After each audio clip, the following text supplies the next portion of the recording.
বন্ধুরা, বাড়িতে কিছু মাছ ছিল, সেই মাছ দিয়ে আজকে আমি একটি টেস্টি রেসিপি শেয়ার করলাম।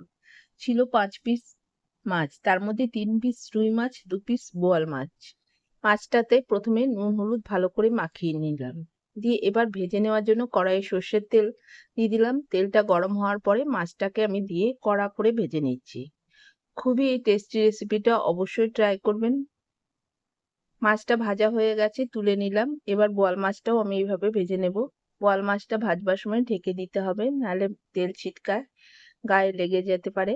ওই জন্য ঢেকে দিয়ে আমি মাছটা ভেজে নিয়েছি, তুলে নিলাম। আর একটু তেল দিয়ে দিয়েছি 1 চামচ মৌরি আর 1 চামচ গোটা জিরে ফোড়ন আর একটা টমেটোর পেস্ট দিয়ে ভালো করে নেড়ে চেড়ে এবার দুটো মিডিয়াম সাইজের পেঁয়াজ কুচি দিয়ে দিচ্ছি। খুবই টেস্টি রেসিপিটা। ভালো লাগলে লাইক শেয়ার কমেন্ট করতে ভুলবেন না। পেঁয়াজটাকে ভালো করে মিশিয়ে নিলাম।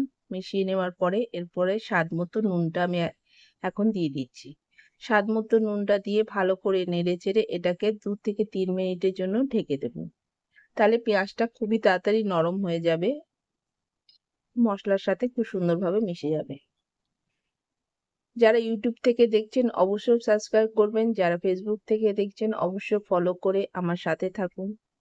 দেখুন পেঁয়াজটা কত সুন্দর নরম হয়ে গেছে, ভাজা হয়ে গেছে। এবার বেটে নিয়েছিলাম রসুন, লঙ্কা ও সামান্য একটু পেঁয়াজ। মশলাটা দিয়ে দিলাম, বাটিটা ধুয়ে কিছুটা জল দিয়ে ভালো করে মিশিয়ে নিতে হবে। ভালো করে মিশিয়ে নেওয়ার পরে আমি এর মধ্যে গুঁড়ো মশলার মধ্যে দিচ্ছি জিরে গুঁড়ো আর হলুদ গুঁড়ো দিয়ে ভালো করে মিশিয়ে নিচ্ছি। ভালো করে মিশিয়ে নেওয়ার পরে সামান্য একটু কাশ্মীরি লঙ্কার গুঁড়ো দিয়ে দেব কালারের জন্য, দিয়ে এটাকেও ভালোভাবে মিশিয়ে নিতে হবে। খুবই টেস্টি রেসিপিটা, অবশ্যই ট্রাই করুন। দিয়ে এখন সামান্য একটু জল দিয়ে দিলাম, যেহেতু এখন মশলাটাকে খুব ভালোভাবে কষিয়ে নিতে হবে, তার জন্য জলটা দিলাম।